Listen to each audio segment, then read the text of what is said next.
Dando continuidade aí aos nossos trabalhos, vamos abordar nesse bloco a competência ainda dentro do processo coletivo, mais especificamente quanto aos crimes de responsabilidade.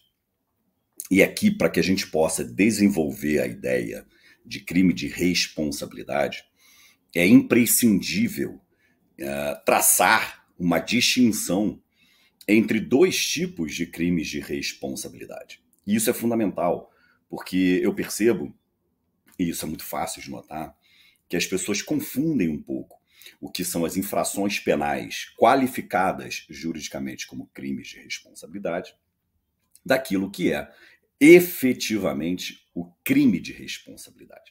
Isso parece aqui uma certa contradição nos próprios termos, mas a gente tem que trabalhar muito bem essa divisão para que a gente possa entender em qual seara será inserida a competência no processo coletivo no que pertine ao crime de responsabilidade. Então, por isso que eu quero traçar essa distinção de forma bem clara para que a gente não confunda isso, seja na prática, seja na teoria. Segundo dado, que a gente também vai desenvolver, não confundir crime de responsabilidade com ato de improbidade administrativa, que também é uma confusão muito comum. E eu já vou também divisar o que é o ato de improbidade daquilo que é o crime de responsabilidade, porque isso também é importante para que a gente possa desenvolver esse tópico de maneira efetiva. Então, já fica aí a dica para quando você for estudar crime de responsabilidade. Você vai ter sempre que fazer duas distinções iniciais.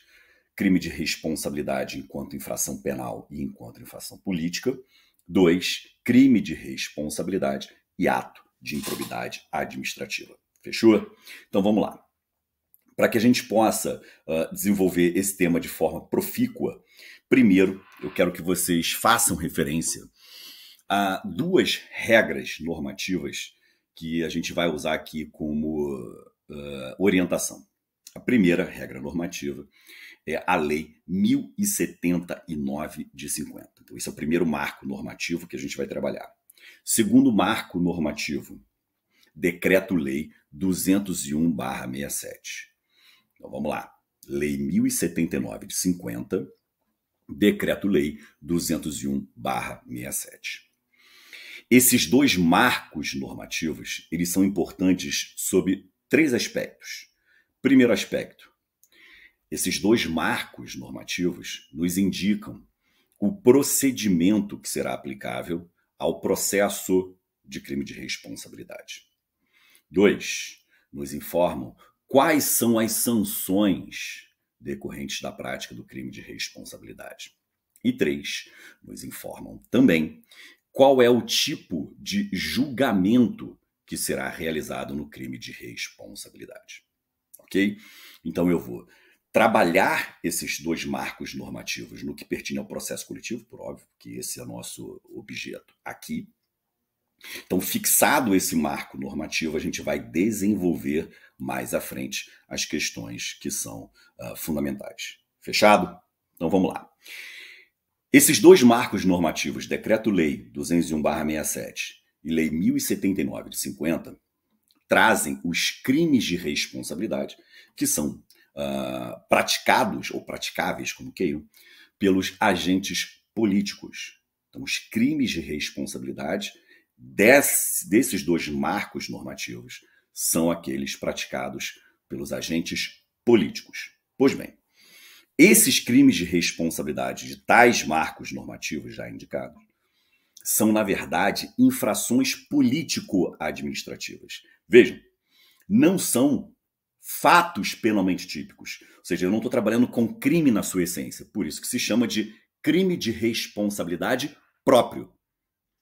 O crime de responsabilidade próprio é uma infração político-administrativa. Então, é verdade que não há aplicação de pena privativa de liberdade, mas sim quais são as sanções aplicáveis. A cassação do mandato, né, a perda do mandato, e a inelegibilidade, ou seja, a suspensão dos direitos políticos. Então, repito, Crime de responsabilidade próprio é uma infração político-administrativa praticada por agente político que gera as seguintes consequências jurídicas: perda do mandato, que alguns chamam de cassação do mandato, perda do mandato. E 2, suspensão dos direitos políticos, ou seja, a inelegibilidade. Onde essas condutas estão descritas na Lei 1079 de 50 e no Decreto-Lei 201/67. Ok? Só que existe uma outra forma de qualificar o crime de responsabilidade, que é o chamado crime de responsabilidade impróprio. Crime de responsabilidade impróprio, que não é objeto do processo coletivo, mas sim do direito penal. Por quê? O crime de responsabilidade impróprio é uma infração penal propriamente dita. É uma infração penal propriamente dita. Veja, sendo uma infração penal propriamente dita, serão aplicáveis penas privativas de liberdade. E as condutas estarão tipificadas no Código Penal, nas leis penais extravagantes, tranquilo? Que são chamados crimes funcionais. Aí olha que interessante. Nesse Decreto-Lei 201/67, você vai encontrar tanto o crime de responsabilidade própria, que é a infração político-administrativa, praticada pelo prefeito, como você também vai encontrar crime de responsabilidade impróprio. Então veja, você vai ter nesse marco normativo essas duas formas de punição, digamos assim. Tudo bem? Pois bem. Dito isso, né, feita essa divisão teórica que é importante, ou seja, diferenciar o crime de responsabilidade próprio do crime de responsabilidade imprópria, a gente também tem que divisar o seguinte. O crime de responsabilidade próprio, que, repito, é o objeto desse nosso estudo, esse crime de responsabilidade própria, ele pode ter dois tipos de julgamento. Pode ter o julgamento jurídico ou pode ter o julgamento político. O julgamento jurídico é aquele realizado por órgão do Poder Judiciário com o dever jurídico de fundamentação. Então, esse é o julgamento jurídico realizado por órgão do Poder Judiciário com o dever jurídico de fundamentação da decisão, qualquer que seja ela, de recebimento, de continuação e de condenação ou absolvição. Fechou? Por outro lado, o crime de responsabilidade próprio também pode gerar o chamado julgamento político. Assim, é considerado como o julgamento exercido por meio de jurisdição anômala ou atípica. Por meio da jurisdição anômala ou atípica. E o que vem a ser jurisdição anômala ou atípica? Veja, jurisdição anômala ou atípica é atividade jurisdicional realizada por órgão diverso do Poder Judiciário. E aí vocês vão perceber com muita facilidade. Por exemplo, se nos ativermos ao artigo 52 da Constituição, verificaremos que o Senado ele processa e julga crime de responsabilidade de determinado agente político. Veja, tratar-se-á de um julgamento político. Da mesma forma, se nos ativermos ao artigo 4º do Decreto-Lei 201/67, a Câmara Municipal vai processar e julgar o prefeito por crime de responsabilidade própria. Veja, tratar-se-á, novamente, de um julgamento político. Fechou? Por fim, antes da gente entrar nas regrinhas de competência, que todas estão na Constituição, uma delas não está, mas a gente vai trabalhar, não confundam crime de responsabilidade com ato de improbidade administrativa. E isso é difícil, por quê? Se nos ativermos ao artigo 85, inciso 5 da Constituição, o legislador constituinte diz assim, são crimes de responsabilidade, se eu estiver errado aqui na redação, mas a ideia é essa. São crimes de responsabilidade praticados pelo presidente e vice. Aí vem o inciso 5. Ato contra a probidade administrativa. Ou seja, a Constituição qualifica como crime de responsabilidade o ato de improbidade administrativa. Então vejam, se o presidente ou vice praticar ato de improbidade, ele responde por crime de responsabilidade.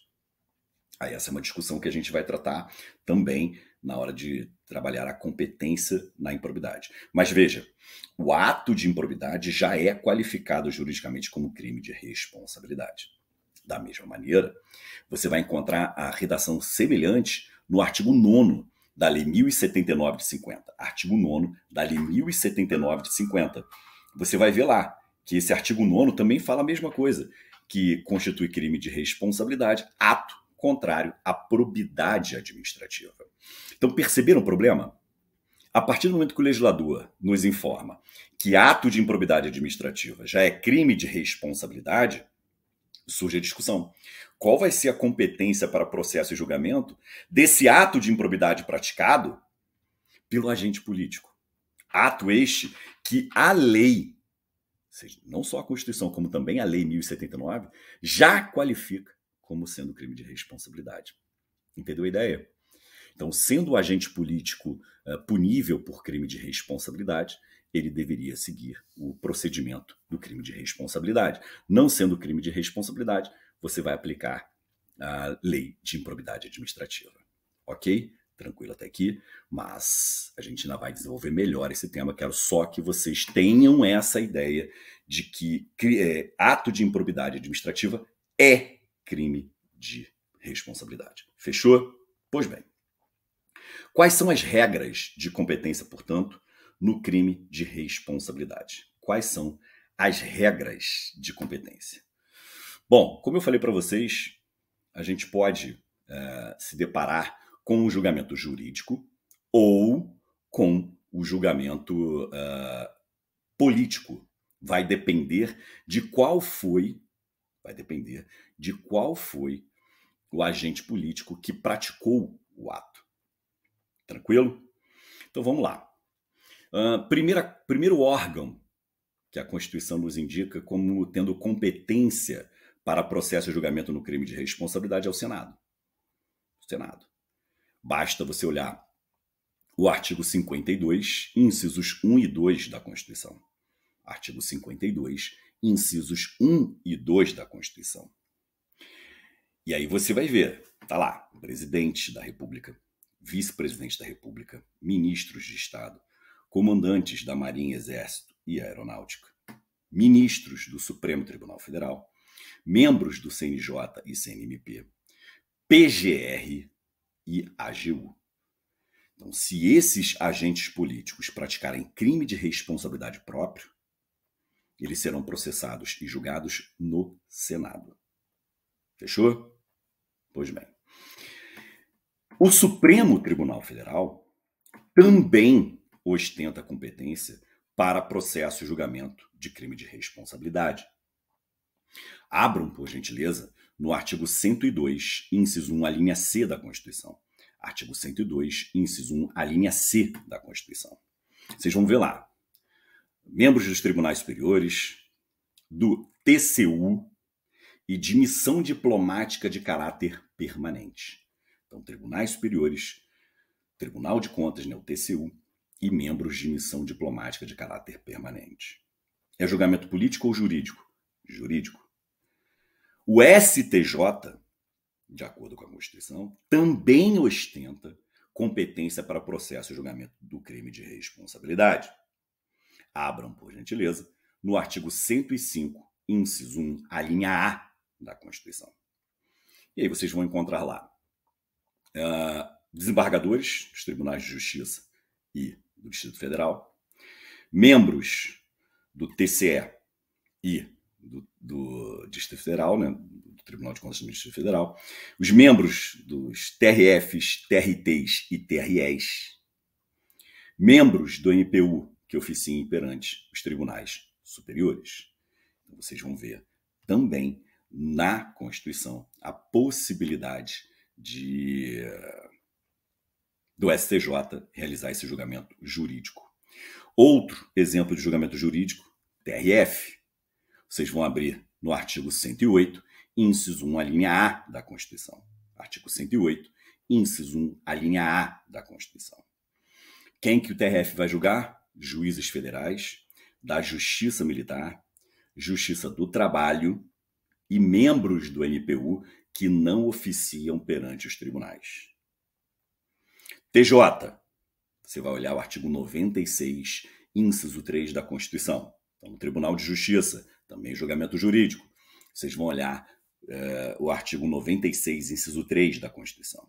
Os juízes e membros os juízes estaduais e os membros do Ministério Público Estadual e membros do Ministério Público do DF e magistratura do DF. Tranquilo?